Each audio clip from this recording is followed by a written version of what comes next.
महाकुंभ में किन्नर अखाड़े से जुड़कर मिली नई पहचान। कौन है किन्नर साध्वी अलीजा राठौर, जिनके संघर्ष की कहानी सुनकर दुनिया हैरान। सनातन के सबसे बड़े संगम में जिनकी झलक पाने के लिए लगी लोगों की भीड़। जन्म लेते ही शुरू हुआ संघर्ष, घर परिवार और समाज ने दिए ताने, फिर 58,000 की नौकरी छोड़कर बन गई साध्वी। कैसे बदली साध्वी अलीजा ने अपनी जिंदगी। महाकुंभ में लाखों साधु संतों के बीच क्यों हो रही अलीजा राठौर की चर्चा। इस खबर को सुनकर हर सनातनी का सीना गर्व से चौड़ा हो जाएगा।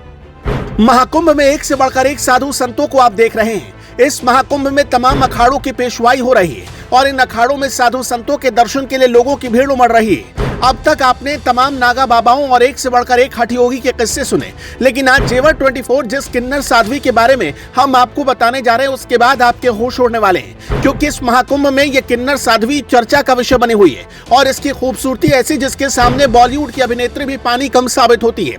महाकुंभ में तमाम अखाड़ों के बीच में किन्नर अखाड़ा भी है। इसी अखाड़े में पहुंची किन्नर साध्वी अलीजा राठौर, जिनको देखने के लिए तमाम लोग पहुंच रहे हैं। जी हाँ, ठीक सुन रहे हैं आप। अगले 2 मिनट में आप अलीजा राठौर की जिंदगी के बारे में जो कुछ भी सुनेंगे उसे सुनकर आप चौंक उठेंगे।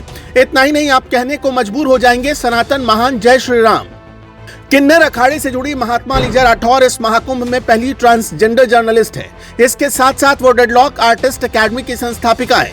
अलीजा का जीवन संघर्षों, तानों और अपमान का गवाह रहा, लेकिन उन्होंने अपनी मेहनत, समर्पण और आत्मविश्वास से सभी मुश्किलों का सामना किया और समाज में अपनी पहचान बनाई। आपको बता दें कि अलीजा का जन्म मुंबई में हुआ था, जहां वो एक सामान्य व्यापारी परिवार में पली बढ़ी। हालांकि उनका नाता उत्तर प्रदेश के जौनपुर जिले के एक छोटे से गांव से था। उनका बचपन किसी आम बच्चे की तरह खुशहाल नहीं था, क्योंकि उन्हें बचपन से ही एहसास हुआ कि वो समाज में दूसरे बच्चों से अलग हैं। इस अंतर ने उन्हें घर और स्कूल में मानसिक तनाव और पीड़ा दी।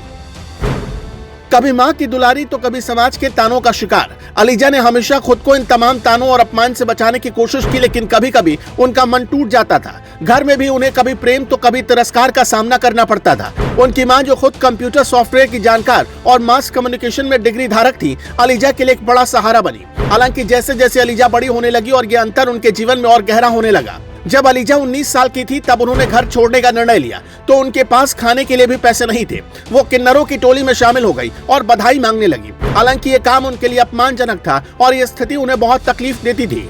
फिर भी उन्होंने इस काम को किया, क्योंकि उनके पास कोई विकल्प नहीं था। लेकिन उनके भीतर कुछ ऐसा था जो उन्हें हमेशा कुछ बड़ा करने के लिए प्रेरित करता रहा। इसी बीच अलीजा की गुरु मां ने उन्हें सही दिशा दिखाई। उन्होंने अलीजा को आगे पढ़ाई करने के लिए प्रेरित किया।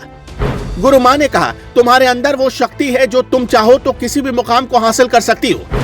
इस प्रेरणा से उत्साहित होकर अलीजा ने शिक्षा को अपना लक्ष्य बनाया और पढ़ाई पूरी की।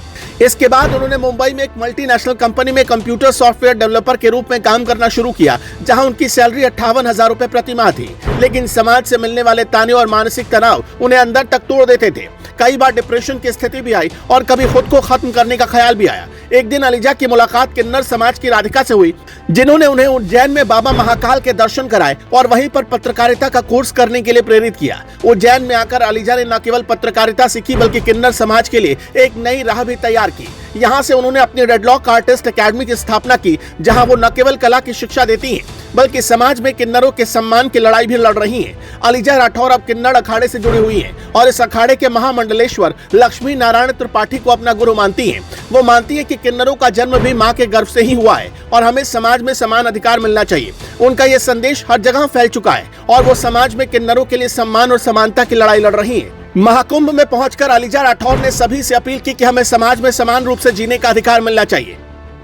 उनका कहना है, हम भी इंसान हैं और हम भी किसी से कम नहीं हैं। हमें भी अपने अधिकार मिले ताकि हम भी अपनी जिंदगी को सम्मान के साथ जी सके। अलीजा का जीवन हर किसी के लिए एक प्रेरणा है कि किस तरह से जीवन में आई मुश्किलें, ताने और मानसिक दबाव को एक नई दिशा में बदल सकते हैं। उनकी कहानी हमें ये सिखाती है कि अगर हमारी इच्छा शक्ति मजबूत हो तो कोई भी मुश्किल हमें हमारी मंजिल तक पहुंचने से रोक नहीं सकती। दोस्तों, इस रिपोर्ट को देखकर आपकी क्या राय? कमेंट में हमें जरूर बताएं और इस वीडियो को ज्यादा से ज्यादा शेयर करें।